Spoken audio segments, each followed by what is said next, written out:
बिस्मिल्लाहिर्रहमानिर्रहीम अस्सलामुअलैकुम वरहमतुल्लाहि वबरकातुहू। उम्मीद है दोस्तों सब खैर आफियत से होंगे। आज के अपने इस वीडियो के अंदर हम सी एस 610 का यानी कंप्यूटर नेटवर्क्स का लेक्चर नंबर 6 कवर करने जा रहे हैं। अच्छा, लेक्चर नंबर 6 में जो सबसे पहले इंपॉर्टेंट चीज़ है वो है जी टाइप्स ऑफ एरर्स। एरर्स की दोस्तों हमारे पास दो तरह की टाइप्स होती हैं। एक को हम कहते हैं वर्टिकल एरर्स और दूसरे को हम कहते हैं बर्स्ट एरर्स। अब ये जो दोनों तरह के एरर्स होते हैं, ये CRC जो है can check the following errors better than check sum. कहता है जो CRC मैकेनिज़्म है एरर को डिटेक्ट करने का, कहता है वो बहुत अच्छे तरीके से वर्टिकल एरर्स को भी बेटर तरीके से चेक करता है, डिटेक्ट करता है, और बर्स्ट एरर को भी एज़ कम्पेयर टू चेक सम के। तो ये चीज़ इंपॉर्टेंट MCQs के हवाले से ये आपने अच्छे से कवर कर देनी है।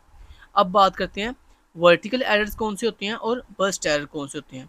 दोस्तों वर्टिकल एरर्स वो होते हैं जो आपके हार्डवेयर फेलियर्स की वजह से होते हैं।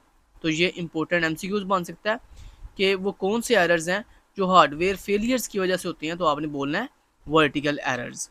इसके अलावा वर्टिकल एरर्स के अंदर क्या होता है कि आपका जो हर करैक्टर होता है ना, जैसे करैक्टर किसको हम कहते हैं, जैसे करैक्टर ए एक करैक्टर है, बी एक करैक्टर है, तो हर करैक्टर की जो सेकंड बिट होती है ना वो क्या होती है, डैमेज होती है। ये भी चीज़ आपने MCQ में याद करनी है कि सर पूछ सकते हैं कि बताओ वो कौन सा एरर है जिसके अंदर हर करैक्टर की सेकंड जो बिट है वो डैमेज होती है। तो आपने कहना है वर्टिकल एरर। या सर ऐसे पूछ सकते हैं कि वर्टिकल एरर में हर करैक्टर की कौन से नंबर वाली बिट जो है वो डैमेज होती है, तो आपने कहना है सेकंड बिट। तो यानी डेफिनेशन को जब आप अच्छे से तैयार कर देते हो ना, तो एक तो आपका शॉर्ट कवर हो जाता है, दूसरा उससे आपका जो MCQs होते हैं वो भी कवर हो जाती है। तो इसलिए डेफिनेशन को बहुत अच्छे तरीके से कवर किया करें। अब बात करते हैं बर्स्ट एरर की। दोस्तों बर्स्ट एरर वो होती है जिसमें सेट ऑफ बिट्स चेंज होती हैं। सेट ऑफ बिट्स का क्या मतलब है, सेट ऑफ बिट्स का मतलब ये ग्रुप ऑफ बिट्स, मतलब एक से ज़्यादा बिट्स जब चेंज हों तो उसको हम कहते हैं बर्स्ट एरर। और ये बर्स्ट एरर किस वजह से होता है, लाइटनिंग यानी बिजली के चमकने की वजह से, या इलेक्ट्रिक मोटर स्टार्टिंग यानी कोई इलेक्ट्रिक मोटर है अगर वो स्टार्ट हो जाए तो उसके शोर की वजह से, या तो आपके नंबर ऑफ बिट्स अगर एक से ज़्यादा चेंज हो जाएं, या लाइटनिंग यानी बिजली के चमकने गरज या चमक की वजह से अगर एक से ज़्यादा डाटा के अंदर बिट्स चेंज हो जाएं, तो ऐसे एरर को हम बर्स्ट एरर कहते हैं। ठीक हो गया। ओहो ये क्या हो रहा है, ओ यार एक मिनट ठहर जा। अच्छा बर्स्ट एरर की समझ आ गई। अब दोस्तों बात करते हैं, कहता है कि अगर आपके जो फ्रेम है उसके अंदर अगर कोई एरर अकर हो जाए तो बताओ क्या होगा। तो होगा ये, कहता है then it typically causes receiver to discard frame. यानी रिसीवर किसे कहते हैं, वो कंप्यूटर या वो सिस्टम जो डाटा को हासिल कर रहा है उसको रिसीवर कहते हैं। तो कहता है अगर आपके फ्रेम के अंदर कोई एरर आ जाए तो क्या होता है कि जो आपका रिसीवर कंप्यूटर है, वो आपके उस फ्रेम को क्या कर देता है, डिस्कार्ड कर देता है। डिस्कार्ड कहते हैं डिलीट कर देना, ख़त्म कर देना उस चीज़ को। ठीक है, तो ये चीज़ भी आपने MCQs पर्पज़ के लिए याद कर लेनी है कि अगर फ्रेम में एरर हो तो फिर क्या होता है। अच्छा जी, उसके बाद दोस्तों नेक्स्ट आता जी direct point to point communication. Direct point to point communication दोस्तों क्या होती है, पॉइंट टू पॉइंट कम्युनिकेशन ये होती है कि जब एक सिस्टम दूसरे सिस्टम से कनेक्ट इस तरह से होता है कि मतलब अगर आपके पास 3 कंप्यूटर्स है ना तो तीनों आपस में कनेक्टेड हैं। क्या मतलब पहला कंप्यूटर सेकंड कंप्यूटर से भी कनेक्ट है और पहला कंप्यूटर थर्ड कंप्यूटर से भी कनेक्ट है। ऐसे ही सेकंड कंप्यूटर फर्स्ट कंप्यूटर से भी कनेक्ट है और थर्ड कंप्यूटर से भी कनेक्ट है। मतलब एक ऐसा कनेक्शन या एक ऐसी कम्युनिकेशन जिसके अंदर एवरी कंप्यूटर के साथ अदर एवरी कंप्यूटर के साथ कनेक्टेड होता है, तो उसको हम क्या कहते हैं, direct point to point communication कहते हैं। ठीक हो गया। अब दोस्तों direct point to point communication में कुछ एडवांटेजेस हैं और कुछ डिसएडवांटेजेस हैं। ये इंपॉर्टेंट है आपके शॉर्ट के हवाले से भी और लॉन्ग के हवाले से भी, इनको अपने अच्छे से तैयार कर लेना। तो दोस्तों एडवांटेजेस क्या हैं कि जब हम direct point to point communication करते हैं तो उसमें पहला एडवांटेज ये है, the connection type of individual connection can be different. यानी इसमें ये होता है कि दो कंप्यूटर्स को जिस तरह के कनेक्शन की ज़रूरत होती है ना वो उसी तरह का कनेक्शन जो है वो बिल्ड कर लेते हैं। ये इसका पहला फ़ायदा है। ठीक है। दूसरा फ़ायदा, लेकिन अगर अगर मान लो आप रिसोर्सेज का इस्तेमाल करो, शेयर्ड नेटवर्क का इस्तेमाल करो, तो उसमें क्या होगा, उसमें चूँकि हर कंप्यूटर हर दूसरे कंप्यूटर से कनेक्ट नहीं होता, तो उसमें फिर ये होगा कि आपके जो कनेक्शंस होंगे वो अकॉर्डिंग टू सिस्टम की रिक्वायरमेंट नहीं बनेंगे, बल्कि वो नेटवर्क के अकॉर्डिंग बनाए जाएंगे। सो चूँकि ये पॉइंट टू पॉइंट है, जिसमें मैंने बताया कि हर कंप्यूटर दूसरे हर कंप्यूटर से कनेक्ट होता है, तो इसमें हर एक कंप्यूटर के लिए को दूसरे कंप्यूटर से कनेक्ट करने के लिए अलग अलग कनेक्शन जो है वो बिल्ड किए जाते हैं, एक कॉमन कनेक्शन बिल्ड नहीं किया जाता। सो इसी वजह से क्या होता है कि पॉइंट टू पॉइंट के अंदर आपके दो कंप्यूटर्स को जिस तरह के नेटवर्क कनेक्शन की ज़रूरत होती है वो उस तरह का नेटवर्क जो है वो बिल्ड कर लेते हैं। तो ये इसका पहला फ़ायदा है।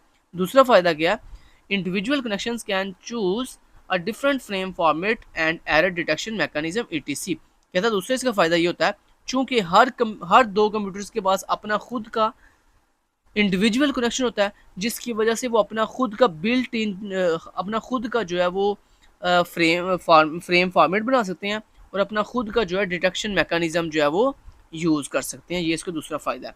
और तीसरा फ़ायदा क्या है, it is easy to enforce security and privacy. चूँकि पॉइंट टू पॉइंट के अंदर हर दो कंप्यूटर के पास जो है वो अलग अपना अपना कनेक्शन होता है। सो इससे क्या होता है कि आपकी जो प्राइवेसी है, जो आपकी सिक्योरिटी है, वो बहुत ही ज़्यादा मेंटेन रहती है। तो ये तीन थे फ़ायदे पॉइंट टू पॉइंट के। अब कुछ डिसएडवांटेजेस भी हैं। तो पहला डिसएडवांटेजेस ये है कि जनाब, चूँकि पॉइंट टू पॉइंट में क्या होता है कि अगर आपके नंबर ऑफ़ कंप्यूटर्स बढ़ेंगे तो आपके ज़ाहिर-सी-बात कनेक्शन भी तो बढ़ेंगे ना। तो जब नंबर ऑफ़ कंप्यूटर्स बढ़ जाएंगे तो इतने ज़्यादा नंबर ऑफ़ कनेक्शन जो है वो बिल्ड करना हमारे लिए मुश्किल हो जाता है। ये पहला इसका डिसएडवांटेज है। दूसरा डिसएडवांटेज ये है कि चूँकि नंबर ऑफ़ कंप्यूटर्स के लिए हमें एग्जैक्ट कनेक्शन का पता होना ज़रूरी है।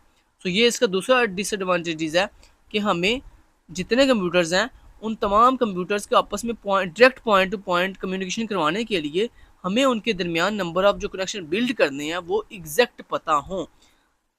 अब नंबर ऑफ़ अगर आपने डिफरेंट कंप्यूटर्स के दरमियान नंबर ऑफ़ कनेक्शन जो है ये एग्जैक्ट पता करने हो कि आपके मान लो अगर 5 कंप्यूटर्स हैं तो उन 5 कंप्यूटर्स के लिए कितने कनेक्शन जो है वो चाहिए होंगे, तो उसके लिए ये फार्मूला है n की power 2 minus n divided by 2। n क्या है, n आपके नंबर ऑफ़ कंप्यूटर्स हैं। जैसे यहाँ पे एक एग्जांपल भी दी हुई है कि मान लो अगर आपके नंबर ऑफ़ कंप्यूटर जो है वो 3 हैं, तो हम फार्मूले में 3 पुट करेंगे, जहाँ जहाँ n है वहाँ 3 पुट करेंगे, तो यहाँ पे 3 की पावर 2 माइनस n की जगह पे 3 डिवाइड बाई 2। तो ये देखिए यही उसने किया, 3 की पावर 2 माइनस 3 डिवाइडेड बाई 2। अब 3 की पावर 2 कितना होता है, 3 की पावर 2 का मतलब ये 3 को 3 से मल्टीप्लाई कर दो, 3 3 9, यानी यहाँ पे आ गया 9, 9 आ गया और माइनस 3, तो 9 माइनस 3 जवाब क्या है 6। 6 डिवाइडेड बाई 2 आप करोगे तो जवाब आएगा आपके पास 3। यानी वो कह रहा है कि अगर आपके पास 3 कंप्यूटर्स हैं तो उसके लिए नंबर ऑफ़ कनेक्शंस भी कितने चाहिए, 3 चाहिए। ठीक है। उसके बाद कहता है most computers use the same physical path. तीसरा डिसएडवांटेज ये नुकसान ये है कि जब आप direct point to point communication करते हो तो उसमें आपके मोस्टली जो कंप्यूटर्स होते हैं वो सेम फिजिकल पाथ का इस्तेमाल करते हैं। ये भी एक डिसएडवांटेज है। नेक्स्ट कहता है direct point to point communication is expensive due to number of connections. चूँकि दोस्तों हर दो कंप्यूटर के दरमियान अपना खुद का कनेक्शन होता है, सो चूँकि नंबर ऑफ कनेक्शन ज़्यादा होने की वजह से ये ज़्यादा एक्सपेंसिव है, ज़्यादा महंगा तरीका है, ये ज़्यादा महंगी कम्युनिकेशन है। ये भी इसका एक डिसएडवांटेजेस यानी ड्रॉबैक है। और लास्ट जो इसका ड्रॉबैक है वो है and other disadvantages is that adding a new computer to the network require n-1 new connection. यानी कहता है अगर मान लो आपने एक दफ़ा पूरा नेटवर्क बना लिया डायरेक्ट पॉइंट टू पॉइंट के साथ, अब आपको पता है जैसे ही हम कोई नया कंप्यूटर ऐड करेंगे तो हमें दोबारा से जो है उसके लिए नया कनेक्शन बिल्ड करना पड़ेगा, जबकि शेयर्ड नेटवर्क में ऐसा नहीं होता। उसमें आप जितने मर्जी कंप्यूटर ऐड करते रहो, आपको दोबारा से कनेक्शन बिल्ड करने नहीं पड़ते। जबकि पॉइंट टू पॉइंट में जैसे ही कोई नया कंप्यूटर आएगा तो उसके लिए हमें नए सिरे से जो है नया कनेक्शन जो है वो बिल्ड करना पड़ेगा। ये भी इसका क्या है एक ड्रॉबैक यानी डिसएडवांटेजेस है। तो दोस्तों यहाँ पे हमारा चैप्टर खत्म होता है। Thank you so much till then guys, take care, अल्लाह हाफ़िज़।